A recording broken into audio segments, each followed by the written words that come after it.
what the government is hiding in the Alaska Triangle. There's a place in the vast American wilderness where the fragile line between civilization and an unspeakable abyss is razor-thin. It is a frontier where people don't just get lost. They step over that line and are utterly, irrevocably erased from existence.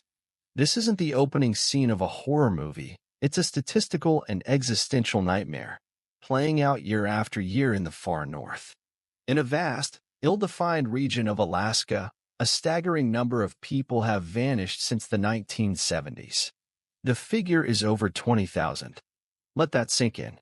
Not a typo, not an exaggeration. 20,000 souls, seasoned hikers, expert pilots, local Alaskans, and wide-eyed tourists, swallowed by the silence. To put that number into chilling perspective, the state of Alaska averages about 2,250 missing person reports every single year. That's more than double the national per capita average, making it the undisputed capital of the disappeared. This unforgiving expanse, known globally as the Alaska Triangle, stretches its invisible, menacing boundaries from Anchorage in the south to Juneau in the southeast, and all the way to the remote northern town of Utqiagvik. It is an epicenter of loss, a place with a disappearance rate so alarmingly high it defies all easy explanations. The official story, the one you'll get from the stoic state troopers and the tight-lipped park rangers, is a simple, almost rehearsed one. They'll point to the obvious culprits, the impossibly harsh terrain, the notoriously unforgiving weather, the tragic inevitability of pilot error, and the naivete of underprepared hikers.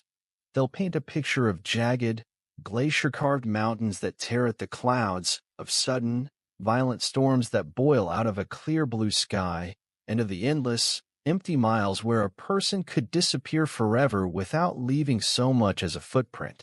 And they're not wrong. The land itself is a formidable predator. But is that all there is to it? Can every one of those 20,000 stories be closed with such a simple explanation? When you start to peel back the layers of official narrative, when you look at the chilling, inexplicable patterns that emerge from the data, that story starts to feel less like a satisfactory answer and more like a convenient, almost necessary excuse. It begins to feel like a cover for something far stranger and far more sinister. Because many of the people who vanished weren't unprepared amateurs. They were expert bush pilots with thousands of hours in the sky. Some of the disappearances happened not in raging blizzards, but in crystal clear, perfect weather. And one of them, the most famous of all, involved one of the most powerful and well-connected politicians in the United States, sparking one of the largest and most desperate search and rescue missions in American history.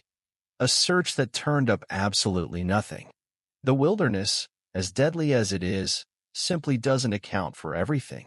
The numbers don't add up, the patterns are too bizarre, and the profound silence from official channels is, frankly, too convenient.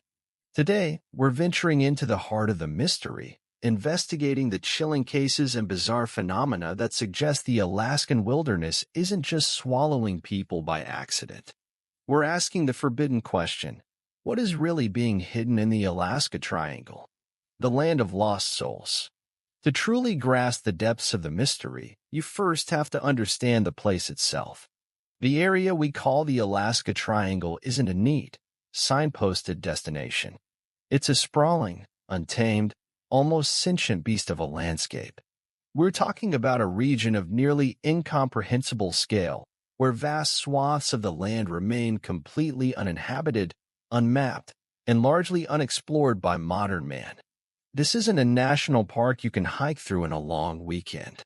This is a primal world, ancient and indifferent to human survival. Within this sprawling triangle lies a staggering concentration of North America's most formidable and hostile geography. It is home to thousands of the nation's highest and most dangerous peaks, colossal mountains that claw at the sky, perpetually wrapped in ancient, creeping glaciers. And these glaciers aren't just static sheets of ice. They are alive, groaning, and shifting under their own immense weight. They move, they crack, they calve, forming bottomless crevasses hundreds of feet deep. often hidden just beneath a deceptively thin blanket of fresh snow. A single misstep, a moment of inattention, can send a person or the shattered wreckage of an entire plane plummeting into a frozen tomb, where it could remain perfectly preserved and perfectly hidden for millennia. The forests are just as imposing, if not more so. They're dense, dark, and profoundly disorienting mazes of towering spruce and hemlock that blot out the sun. Marked trails are a rarity, and the ones that do exist can be reclaimed and swallowed by the ravenous overgrowth in a single season. If you step off a path, the world you knew is instantly gone, replaced by an endless, monotonous sea of green and shadow. It's a place where your compass can feel like a useless trinket and your innate sense of direction, a cruel joke played by the landscape. And then there's the weather. In the Alaska Triangle, weather isn't just a condition, it's an active predator. A clear, sunny, deceptively beautiful day can morph into a blinding, zero-visibility whiteout blizzard in a matter of minutes. Pilots speak with a mixture of fear and reverence of Willowas, sudden, ferocious gusts of wind that scream down from the high mountain passes at over 100 miles per hour, capable of flipping a small plane like a child's toy. In an environment this volatile, a search grid can cover thousands of square miles of the most difficult, inaccessible terrain on the planet. Finding a missing person here isn't like finding a needle in a haystack. It's like finding a single, specific molecule of water in an ocean. This brutal, undeniable reality does claim lives. There are cases that fit the official narrative perfectly, tragedies that need no further explanation. Take the heartbreaking story of Gary Frank Sotherden, a 25-year-old from New York who journeyed to Alaska in the mid-1970s to hunt in the great wilderness and never came back. For decades, his fate was a complete mystery, a ghost story his family had to live with. Then, in 1997, a hunter stumbled upon a human skull along the remote Porcupine River. It took another 25 years, until 2022, for modern DNA testing to finally provide a name for the skull, confirming it belonged to Gary Sotherden. The evidence found at the scene strongly suggested he had been attacked and killed by a bear. This is the kind of story that officials point to. It's deeply tragic, but it's understandable. It's the wilderness doing what the wilderness does. It reinforces the clean, simple idea that every disappearance must have a rational, earthly explanation. Case closed, right? But this is precisely where the simple explanation begins to fray and fall apart. For every case like Gary Sotherden's, there are others that defy all logic. Alaska has 6 times the national average of pilots per capita. Many are supremely experienced bush pilots who know the land and the sky like the back of their hand. Yet, their planes simply wink out of existence. In 2013, Alan Foster, a decorated pilot with nearly 10,000 hours of flight time, vanished from radar screens just moments after takeoff. He was in a perfectly maintained plane. He gave no distress call. The weather wasn't extreme. An exhaustive search found no trace of him or his aircraft. Then there's the utterly baffling case of the marathon runner, Paul Lemaitre. During a grueling mountain race in 2012, the 65-year-old was just 200 feet from the finish line. He handed his racing bib to an official, rounded a small, visible bend in the path, and was never seen again. An intensive, multi-day search of that tiny, well-defined, and heavily populated area found absolutely nothing. These are not stories of amateurs getting lost in the woods. These are bizarre, inexplicable events happening on the very edge of civilization, in plain sight. The official story of harsh terrain doesn't explain how a man vanishes 200 feet from a finish line surrounded by hundreds of people. It doesn't explain how an expert pilot in a perfectly good plane can just blink out of existence in clear skies. The wilderness is a killer, yes, but it's clear that something else is at work in the Alaska Triangle. And to find the first thread of that something else, you have to go back to 1972, to a disappearance so high-profile it should have been impossible to cover up. The vanishing of the elite. The date is October 16, 1972. The Watergate scandal is simmering on the national stove, and a deep, corrosive distrust in government is beginning to take root in the American psyche. Against this backdrop of political paranoia, two of Washington, D.C.'s most influential figures board a small, twin-engine Cessna 310 at Anchorage International Airport. Their destination, Juneau, for a campaign fundraiser. On board is not just any politician. It's Thomas Hale Boggs Sr., the immensely powerful House Majority Leader, the second most powerful Democrat in the entire House of Representatives. With him is Nick Bejich, Alaska's own freshman congressman, a rising star fighting a tight and crucial re-election campaign. Also on the small plane are Bejich's trusted aide, Russell Brown, and the pilot, Don Johns. The flight should have been routine, a short hop for these seasoned travelers. The weather, while not perfect, was certainly flyable. The plane took off as scheduled, headed southeast toward the state capital, and simply vanished from the face of the earth. It never arrived in Juneau. There was no distress call. There was no final, panicked radio transmission picked up by any tower. There was no signal from an emergency locator transmitter. There was just silence. A deafening, absolute silence. What followed was one of the largest, most expensive, and most desperate search and rescue operations in United States history. This wasn't just a lost hiker. This was the House Majority Leader, a titan of American politics. For 39 agonizing days, a massive fleet of 40 military aircraft and 50 civilian planes scoured a search grid of 325,000 square miles, an area larger than the state of Texas. They flew for more than 3,600 hours, crisscrossing some of the most hostile terrain on the planet. They found nothing. Not a single piece of wreckage. Not a glint of metal on a mountainside. Not an oil slick on the water. Not a scrap of floating debris. It was as if a modern aircraft carrying 4 men, including one of the nation's most important political leaders, had been surgically plucked from the sky. The search was eventually, reluctantly, called off. The official cause of the incident was listed as unknown. On the surface, it's a terrible accident. But if you look closer at Hale Boggs himself, the story gets exponentially darker. Boggs was a prominent member of the Warren Commission, the official body that investigated the assassination of President John F. Kennedy. He privately, and sometimes even publicly, expressed strong and persistent doubts about this single bullet theory, the absolute linchpin of the official conclusion that Lee Harvey Oswald acted alone. But Boggs had made an even more powerful and dangerous enemy. J. Edgar Hoover, the legendary, notoriously vindictive, and seemingly untouchable director of the FBI. In April 1971, just over a year before his disappearance, Boggs stood on the floor of the House of Representatives and delivered a blistering, career-threatening attack on Hoover. He accused the FBI of using the tactics of the Soviet secret police by illegally tapping the phones of congressmen. He didn't just criticize Hoover, he demanded his resignation. Hoover was reportedly apoplectic.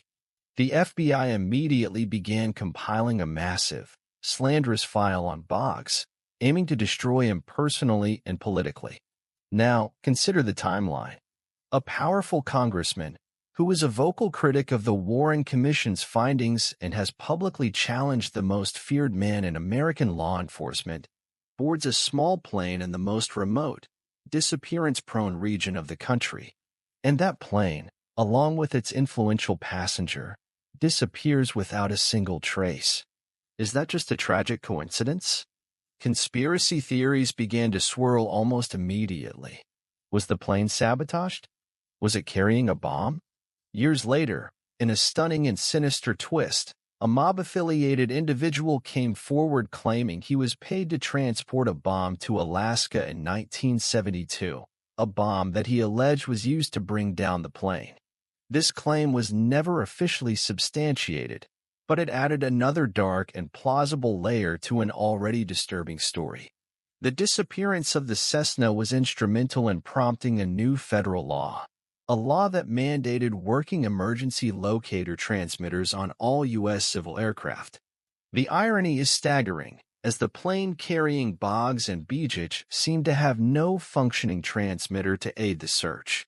The government's official story is that the plane crashed due to bad weather or pilot error, and the vast wilderness simply swallowed the evidence. But for many, that story rings hollow. It's too neat, too simple. The Alaska Triangle provided the perfect cover. If you wanted an enemy of the state to disappear forever, where better to do it than in a place where things are expected to disappear? The Hale Boggs case suggests that the dangers of the wilderness might not just be a natural phenomenon. They might also be a tool, a perfect, untraceable weapon for those who wish to silence their enemies. Patterns in the static. While the dark specter of political conspiracy hangs heavy over the Hale Boggs case, it's only one facet of the triangle's profound strangeness. For decades, pilots and search parties operating within this zone have reported something else, a mysterious, unseen force that seems to warp the very laws of physics and technology. The stories often start with the instruments inside the cockpit. Seasoned pilots describe their compasses spinning wildly and erratically, deviating by as much as 30 degrees from true north, rendering them useless. Modern GPS systems suddenly fail, screens going blank or showing their position hundreds of miles away. Radios, their lifeline to the outside world, fill with incomprehensible static, cutting off all communication at the worst possible moments. Some have even described a feeling of intense, inexplicable disorientation, a sense of lost time, where they can't account for minutes or even hours of their flight. They describe a strange, tingling sensation passing through the fuselage, as if they were flying through a cloud of pure, invisible electricity. These consistent and disturbing reports led the famed paranormal investigator Ivan T. Sanderson to propose a fascinating and comprehensive theory of vile vortices. He believed there are 12 specific points on Earth, symmetrically placed around the globe, that are hotspots for paranormal activity and unexplained disappearances. He identified the Bermuda Triangle and, crucially, the Alaska Triangle as 2 of these 12 vortices. He theorized these are areas of intense, naturally occurring electromagnetic anomaly, perhaps natural gateways or weak spots where the very fabric of space-time is thin. Are these just harrowing stories born of stress and exhaustion in harsh conditions? Or are pilots unknowingly stumbling into invisible pockets of energy that can disable a modern aircraft with ease? If there is a source for this bizarre energy, many eyes turn to a mysterious, sprawling facility located on the very edge of the triangle, HAARP. The High-Frequency Active Auroral Research Program, situated near Gakona, Alaska, is officially a university-led research facility run by the University of Alaska Fairbanks. Its stated purpose is to study the ionosphere. It uses a massive array of 180 high-frequency antennas to transmit powerful radio waves into the upper atmosphere, exciting its particles to study the effects for improving communication and surveillance technology. That's the official story. The unofficial one is much darker and more conspiratorial. Since its inception in the 1990s, HAARP has been a veritable magnet for conspiracy theories. It's been accused of being a secret military superweapon, capable of controlling weather patterns, triggering earthquakes and tsunamis, or even influencing human thought on a mass scale. Scientists associated with the project have consistently and patiently debunked these claims, explaining that its energy output is minuscule compared to the natural energy the sun pumps into the ionosphere every day. But is it just a coincidence that this incredibly controversial facility is located squarely within a region notorious for mysterious disappearances and severe electromagnetic anomalies? Could its powerful, focused experiments be causing unforeseen and dangerous side effects? This leads us to the most spectacular and well-documented of all the triangle's strange phenomena: unidentified flying objects. On the night of November 17, 1986, Japan Airlines cargo flight 1628 had an encounter that became one of the most credible and deeply investigated UFO cases in aviation history.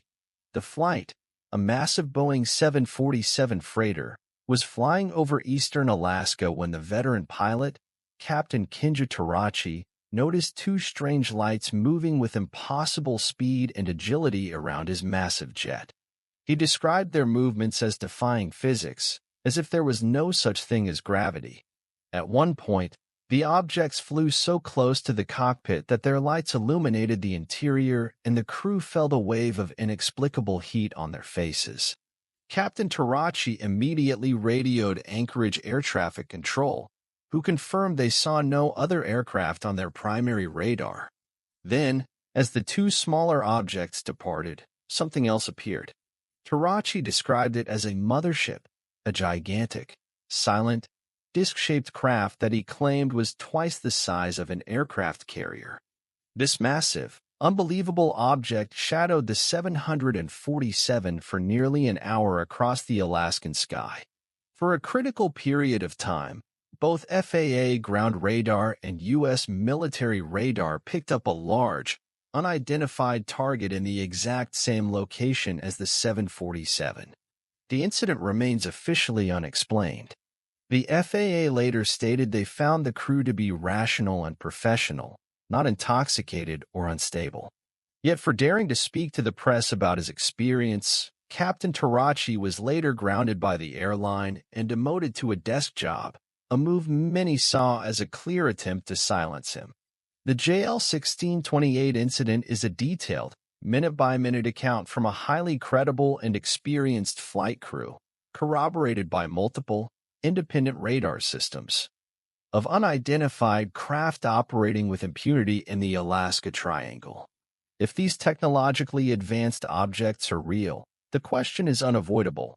Are they responsible for some of the thousands of disappearances? Echoes in the woods.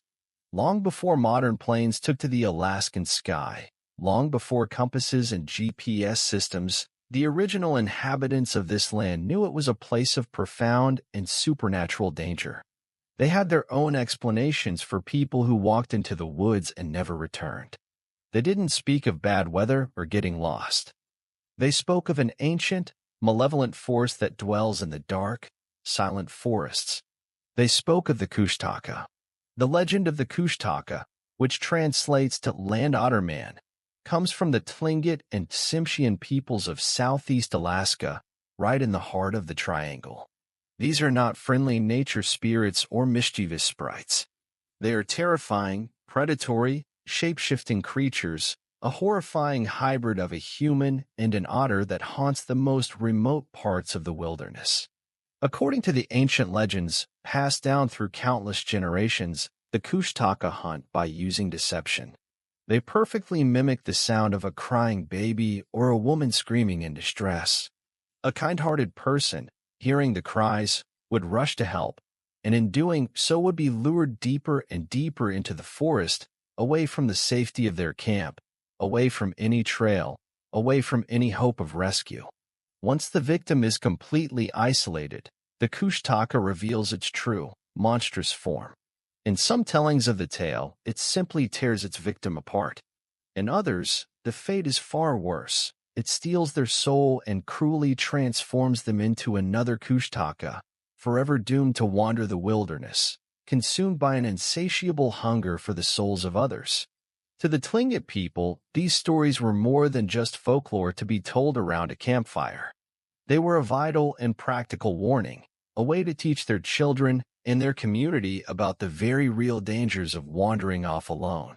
It was their way of explaining the unexplainable, why a friend, a hunter, or a family member might vanish without a single trace. It is easy for the modern mind to dismiss these stories as primitive superstition, a way to personify the dangers of nature. But when you consider the thousands of people who have been lured into this very wilderness and never seen again, the legend takes on a new, deeply terrifying relevance. Could there be a grain of terrible truth to these ancient tales? Think of the countless stories of a hiker who vanishes from a well-marked trail, just moments behind or ahead of their companions. Or the seasoned hunter who steps out of his camp for just a moment and is gone forever. Did they simply get lost? Or did they hear a sound in the woods, a faint, desperate cry for help, and follow it to their doom? The Kushtaka legend suggests that the greatest danger here is not from the sky or the government, but from the land itself, a land inhabited by a predatory intelligence that has been hunting these woods for millennia. The cover of silence. So where does that leave us? After sifting through the evidence, the theories, and the folklore, what is the great secret being hidden in the Alaska Triangle? The answer is likely not one single, convenient thing. The real secret might be the most terrifying one of all, that the government isn't hiding a single, specific conspiracy, but rather its own profound powerlessness in the face of something it cannot understand, explain, or control. We have the official story, the brutal terrain and the savage, unpredictable weather. This is undoubtedly true, but it is an incomplete truth. It explains cases like that of Gary Frank Southerden, but it completely falls apart when confronted with pilots vanishing in clear skies or a man disappearing feet from a finish line. We have the dark specter of political conspiracy, epitomized by the impossible vanishing of House Majority Leader Hale Box. This suggests that cunning human hands may have used the triangle's natural dangers as the perfect, untraceable murder weapon. In this version of events, the government may be hiding the historical truth of a political assassination that would shatter the very foundations of public trust. We have the undeniable, documented weirdness, the spinning compasses, the reports of lost time, and the incredible, radar-confirmed account of JL Flight 1628. This points to powerful forces we don't yet understand, whether they're geophysical anomalies, secret technology, or something else entirely from beyond our world. And finally, woven into the very fabric of the land, we have the ancient legends of the Kushtaka, a chilling reminder that this land was considered haunted and predatory long before our time. The absolute genius of the Alaska Triangle, from a conspiratorial point of view, is that the official story, the harsh wilderness, provides perfect, ironclad plausible deniability for everything else. The landscape itself does the cover-up for them. Any plane that crashes, whether by mechanical failure, sabotage, or a bizarre encounter with a UFO, is likely to be swallowed by a glacier or hidden in 1,000,000 square miles of forest, its evidence lost forever. Any hiker who vanishes, whether they fell into a hidden crevasse or were lured away by something far more sinister, is simply written off as another tragic victim of the unforgiving wilderness. The great secret, then, is that they don't have the answers. By relentlessly pushing the simple narrative of "it's just the weather," they avoid confronting the deeply unsettling alternatives. They avoid having to admit that a political giant may have been assassinated on their watch. They avoid having to address the hundreds of credible UFO sightings reported by their own pilots and tracked on their own radar. They avoid having to acknowledge that there may be forces at play in this world, geophysical, technological, or perhaps even paranormal, that are utterly beyond their control. The silence is the cover-up. The official story is the blindfold. Over 20,000 people have been lost in this void, and the raid is not slowing down. Each new disappearance is just another brick in a vast wall of silence. The truth is clearly more complex, more layered, and more frightening.